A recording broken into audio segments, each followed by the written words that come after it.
हे दोस्तों, आज के top 15 current affairs question options और उनके एक्सप्लेनेशन के साथ शुरू करते हैं। नमस्कार, मैं हूं Abhay Singh, current affairs for exam से। निम्नलिखित में से किस देश ने भारत के साथ ब्रह्मोस मिसाइल समझौता हाल ही में किया है? आपके ऑप्शन है फ्रेंड, वियतनाम, थाईलैंड, मलेशिया या कंबोडिया। इसका सही जवाब है दोस्तों, वियतनाम। दोस्तों, हाल ही में वियतनाम ने लगभग $7 बिलियन के पैकेज के साथ भारत के साथ ब्रह्मोस मिसाइल एग्रीमेंट किया है। इस डील पर 30 मई 2026 को सिंगापुर में आयोजित annual security summit Shangri-La dialogue के दौरान सहमति बनी है, जिसमें ट्रेनिंग और लॉजिस्टिक सपोर्ट भी शामिल है। फ्रेंड्स, ब्रह्मोस एक सुपरसोनिक क्रूज मिसाइल है, जिसे भारत के डीआरडीओ और रशिया के एनपीओ ने मिलकर बनाया है और इसका नाम ब्रह्मपुत्र और मॉस्को नदियों के नाम पर रखा गया है। फिलीपींस ऑलरेडी जनवरी 2022 में इसका पहला फॉरेन बायर बना था और अब इंडोनेशिया के साथ भी इसकी नेवल वेरिएशन के लिए बातचीत फाइनल स्टेज में पहुंच गई है। चलिए अगले प्रश्न पर आते हैं। निम्नलिखित में से किस कमान का नेतृत्व वाइस एडमिरल संजय वात्सन करेंगे? आपके ऑप्शन है friend, eastern command, western command, southern command या ट्रेनिंग कमांड। इसका सही जवाब है दोस्तों, वेस्टर्न कमांड। दोस्तों, वाइस एडमिरल श्री संजय वात्सेन ने 30 मई 2026 को Mumbai headquartered western naval command के चीफ के रूप में हाल ही में पदभार संभाला है। इससे पहले वो भारतीय नेवी के 47वें vice chief of naval staff के रूप में काम कर रहे थे और उनका नेवल करियर 1 जनवरी 1988 में शुरू हुआ था। उन्होंने इस पोस्ट पर वाइस एडमिरल कृष्ण स्वामीनाथन को सक्सीड किया है और उन्हें उनके बेहतर सर्विस के लिए परम विशिष्ट सेवा मेडल अर्थात पीवीएसएम से भी सम्मानित किया गया है।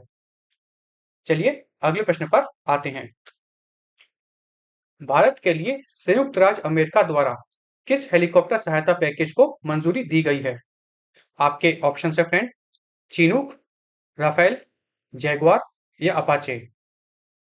इसका सही जवाब है दोस्तों, अपाचे। दोस्तों, हाल ही में यूनाइटेड स्टेट्स ने मई 2026 में भारत के लिए टोटल $428.2 मिलियन की फॉरेन मिलिट्री सेल्स अर्थात एफएमएस पैकेज को अप्रूवल दिया है। पहले पैकेज में $230 मिलियन का है, जो माउंटेन वारफेयर में काम आने वाली M777A2 ultra light howitzer gun के ऑपरेशनल सस्टेनेंस और स्पेयर्स के लिए है, जिसमें बीएई सिस्टम प्रिंसिपल कॉन्ट्रैक्टर है। दूसरा पैकेज $198.2 मिलियन का है, जो AH-64E अपाचे अटैक हेलीकॉप्टर के इंजीनियरिंग और ऑपरेशनल सपोर्ट के लिए है, जिसमें बोइंग और लॉकहीड मार्टिन मेन कॉन्ट्रैक्टर्स हैं। चलिए अगले प्रश्न पर आते हैं। महाराष्ट्र में किस जिले में सबसे अधिक आर्द्रभूमि अर्थात वेटलैंड पाई गई हैं? आपके ऑप्शन है फ्रेंड, नासिक, पुणे, चंद्रपुर या अहमदनगर। इसका सही जवाब है दोस्तों, अहमदनगर। दोस्तों, महाराष्ट्र ने हाल ही में मई 2026 में एक बड़े एनवायरमेंटल एक्सरसाइज के तहत अपने लगभग सभी आइडेंटिफाइड वेटलैंड का फिजिकल वेरिफिकेशन पूरा किया है। पूरे स्टेट में आइडेंटिफाइंग प्रोसेस के दौरान लगभग 23,000 से ज्यादा वेटलैंड मिले हैं। सबसे ज्यादा 1,596 वेटलैंड अहमदनगर डिस्ट्रिक्ट में रिकॉर्ड किए गए हैं। चलिए अगले प्रश्न पर आते हैं। मांड्या जिले में हाल ही में मिला वीर पत्थर किस राजवंश काल का है? आपके ऑप्शन हैं दोस्तों, चोल, पांड्या, होयसला या काकतीय। इसका सही जवाब है दोस्तों, होयसला। दोस्तों, हाल ही में कर्नाटका के मांड्या डिस्ट्रिक्ट के मनियूर विलेज में मई 2026 को 12 सेंचुरी का एक वीरागालू अर्थात हीरो स्टोन मिला है, जो होयसला रूरल विष्णुवर्धन के दौरान का है। चलिए अगले प्रश्न पर आते हैं। निम्नलिखित में से किस बैंक ने कर्नाटक में उच्चतम वार्षिक ब्याज दर अर्थात एपीवाई लक्ष्य हासिल किया है? आपके ऑप्शन है फ्रेंड, कैनरा, केजीबी, यूजीबी या एसबीआई। इसका सही जवाब है दोस्तों KGB अर्थात कर्नाटका ग्रामीण बैंक। दोस्तों कर्नाटका ग्रामीण बैंक ने साल 2025-26 के दौरान अटल पेंशन योजना अर्थात APY के तहत 1,75,500 अकाउंट्स के टारगेट के मुकाबले 2,49,185 अकाउंट्स एनरोल किए हैं और अपने टारगेट का 142% हासिल किया है। यह 142% का अचीवमेंट रेट कर्नाटका के सभी बैंक्स में सबसे ज्यादा परफॉर्मेंस रिकॉर्ड किया है, जिसके चलते PFRDA ने बैंक को विजनरी अचीवर 2025-26 के एनुअल अवार्ड से सम्मानित किया है। किसको? कर्नाटका ग्रामीण बैंक को। किसके लिए? APY के एनरोलमेंट के लिए, मतलब अटल पेंशन योजना के एनरोलमेंट के लिए। चलिए अगले प्रश्न पर आते हैं। निम्नलिखित में से कौन सी पनडुब्बी श्रेणी प्रोजेक्ट 75I से संबंधित है? स्कॉर्पिन, किलो, टाइप 209 या क्लास 214? इसका सही जवाब है दोस्तों क्लास 214।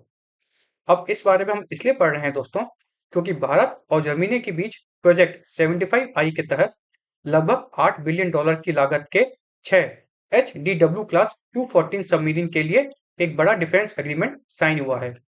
इस डील के मुताबिक in diesel electric conventional submarine को मुंबई के मेजागॉन डॉक शिपयार्ड द्वारा बनाया जाएगा, जिसमें German partner Thyssen croup marine systems technology transfer करेगा। इस टेक्नोलॉजी पैकेज में एयर इंडिपेंडेंट प्रोपल्शन सिस्टम शामिल है अर्थात AIP शामिल है, जो इन सबमरीन्स को बिना सरफेस पे आए लंबे समय तक पानी के अंदर रहने की ताकत देता है। चलिए अगले प्रश्न पर आते हैं। भारत फौज किस शहर में समुद्री गैस टरबाइन संयंत्र स्थापित करेगा? आपके ऑप्शन है फ्रेंड, चेन्नई, कोच्चि, विशाखापट्टनम या मुंबई? इसका सही जवाब है दोस्तों विशाखापट्टनम। दोस्तों भारत फौज ने Andhra Pradesh defence manufacturing corridor में भारत के पहले private marine gas turbine complex project को सेटअप करने के लिए एग्रीमेंट साइन किया है। इस प्रोजेक्ट के लिए विशाखापट्टनम को चुना गया है। इस फैसिलिटी के बनने से भारत की फॉरेन प्रोपल्शन रिपेयर सिस्टम पर डिपेंडेंस कम रहेगी। चलिए अगले प्रश्न पर आते हैं। NSK उमेश किस अखिल भारतीय सेवा से संबंधित हैं? आपके ऑप्शंस हैं IPS, IFS, IAS या IRS। दोस्तों ये बड़े ही न्यूज में है, इसलिए यह क्वेश्चन आपसे पूछा जा रहा है। तो इसका सही जवाब है दोस्तों IAS। अब इस बारे में इसलिए पढ़ रहे हैं दोस्तों क्योंकि 2015 बैच के केरला काडरे के IAS ऑफिसर NSK उमेश को हाल ही में केरला एडमिनिस्ट्रेशन की चीफ मिनिस्टर ऑफिस में एडिशनल सेक्रेटरी और officer on special duty appoint किया गया है। ये हैं श्री NSK उमेश। चलिए अगले प्रश्न पर आते हैं। 2026 में भारत वियतनाम द्विपक्षीय रक्षा बैठक की मेजबानी कौन सा शहर करेगा? आपके ऑप्शन हैं फ्रेंड, दानांग, हनोई, नाथरंग, हो ची मिन्ह। इसका सही जवाब है दोस्तों हनोई। अब इस बारे में हम इसलिए पढ़ रहे हैं दोस्तों क्योंकि भारत और वियतनाम ने बायलैटरल डिफेंस मीटिंग के दौरान आर्टिफिशियल इंटेलिजेंस, क्वांटम टेक्नोलॉजी के जॉइंट डेवलपमेंट के लिए एक important technology corporation MOU sign किया है। इस साइनिंग सेरेमनी में भारत के डिफेंस मिनिस्टर श्री राजनाथ सिंह और Vietnamese defence minister Shri Phan Van ग्यान ने हिस्सा लिया है, जो वहां के लीडर्स हो ची मिन्ह की 136वीं बर्थ एनिवर्सरी के मौके पर आयोजित हुई थी। चलिए अगले प्रश्न पर आते हैं। निम्नलिखित में से किस संगठन ने हाल ही में PSLV प्रौद्योगिकी हस्तांतरण के लिए आवेदन आमंत्रित किए हैं? आपके ऑप्शन हैं friend, in space, NSIL, DRDO या HAL। इसका सही जवाब है दोस्तों इन स्पेस।